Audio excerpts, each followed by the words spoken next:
Yo creo que sin contar con Europa, ¿no? Absolutamente, yo creo que es muy peligroso. Decía Álvarez que no se puede hacer este proceso sin Europa y yo no he podido evitar pensar en Donald Trump diciendo ¿cuánto te apuestas? Porque al fin y al cabo la situación de las declaraciones de Donald Trump están situando a los Estados Unidos en una posición de potencia muy parecida a la que Vladimir Putin enunció en el famoso discurso de 2007 en la conferencia de Múnich. El mundo ha cambiado, decía Vladimir Putin, hay que contar con las grandes potencias, ya no puede haber un mundo unipolar. Bueno, pues más o menos estamos viendo que el mundo que está diseñando Donald Trump va en ese sentido. Bueno, Rusia yo creo que está ahora mismo en una posición de fuerza, tal y como ha planteado el escenario Donald Trump, y puede elegir. Seguramente en la negociación, ahora mismo lo que está ocupando Ucrania en Rusia, Kursk, tendrá alguna función o algún elemento, servirá de elemento de intercambio entre los dos países, pero Rusia va a retener lo que tiene y seguirá ambicionando dominar lo que deseaba, que principalmente era la costa del Mar Negro.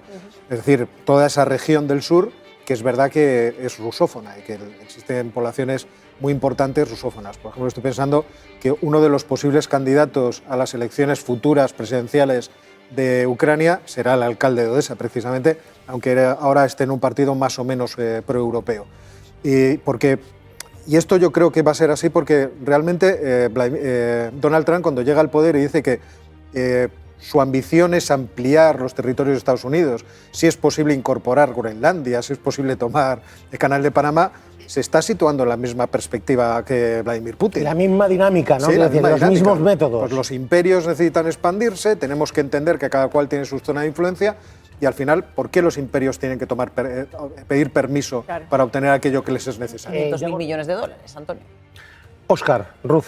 Bueno, ya sabemos que las cifras que utiliza Donald Trump generalmente son muy genéricas. No hay nadie que diga que los Estados Unidos han invertido ni medio billón de dólares, ni siquiera los 350.000 millones que hablaba ayer.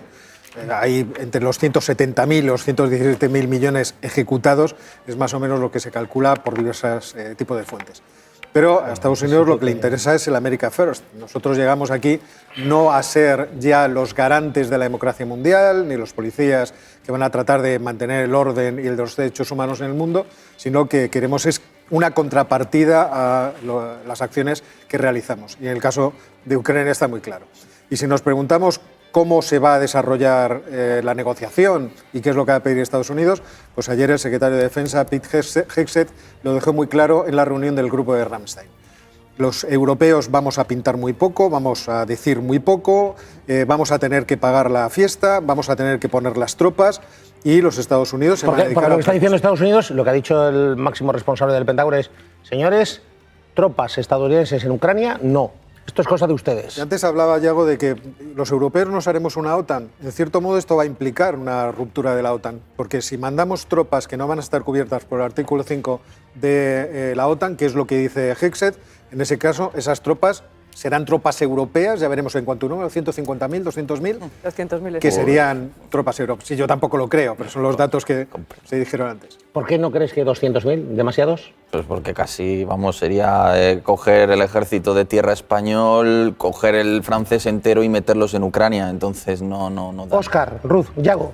Yo soy muy escéptico respecto a las posibilidades de Europa, porque creo que en términos políticos, para dejar de ser unos enanos, necesitaríamos evolucionar en unos Estados Unidos de Europa. Para ser un gigante económico como son Estados Unidos y China, tenemos que ir a hacer unas reformas realmente muy importantes, y para dejar de ser un gusano militar, como decía antes Yago, necesitamos una decisión muy drástica de cómo convertir nuestros ejércitos en parte de un ejército europeo.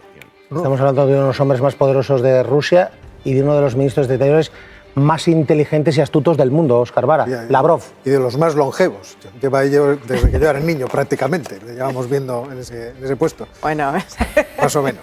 Estamos viendo también mucho en los medios de comunicación rusos llamadas un poco a la calma, pero también informaciones acerca de que ya se están organizando los que serían los equipos negociadores, y también mucho mensaje muy positivo acerca de Donald Trump.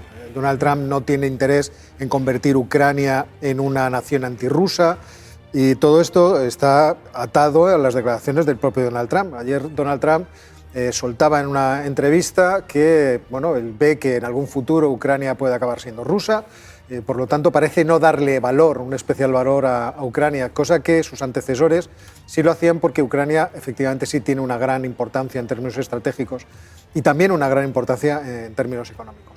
Y bueno, pues ahora lo que estamos viendo es ese dejar o ese abandonar a Ucrania a la suerte de lo que pueda hacer Europa. Yo coincido en cierto modo con Yago en que el ejército ruso no tiene la capacidad de invadir Europa, pero el ejército ruso sí va a tener la capacidad de hacer otras cosas que pueden ser entretenidas dentro de Europa. Y si el ejemplo es que los Estados Unidos no le dan importancia a ciertas piezas del juego, pues los bálticos a lo mejor son países que tendrían que intentárselo. ¿Tú crees que el ejército 10 días. para las elecciones alemanas, donde la extrema derecha está muy fuerte y esto es combustible para la extrema derecha?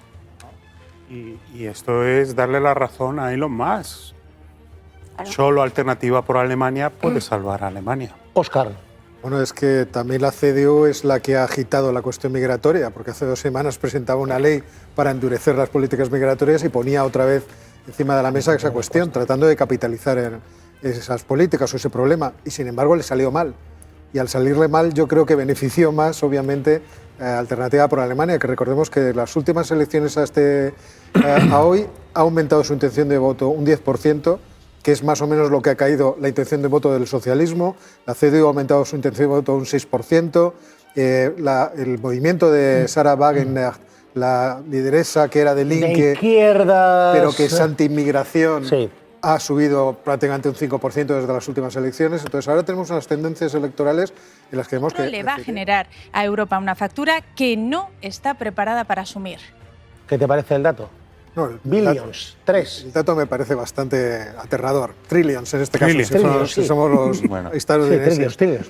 Pero aquí en realidad lo que estamos hablando es que Estados Unidos dirige su atención a otra parte del mundo que no es Europa y que no es Oriente Próximo, y está solucionando o tratando de solucionar estos días su presencia precisamente en esos dos sitios. Ayer la noticia espectacular era Ucrania, pero veíamos también a Donald Trump dispuesto a meterse de hocicos en Gaza si no se libera a los rehenes este fin de semana. Entonces, estamos viendo todas esas cosas. También estamos viendo cómo quiere influir Donald Trump en las elecciones próximas que tendrá que haber en Ucrania. Si al final se llega a un acuerdo de paz, la ley marcial se levantará y habrá elecciones, y ya estamos viendo a los candidatos prepararse.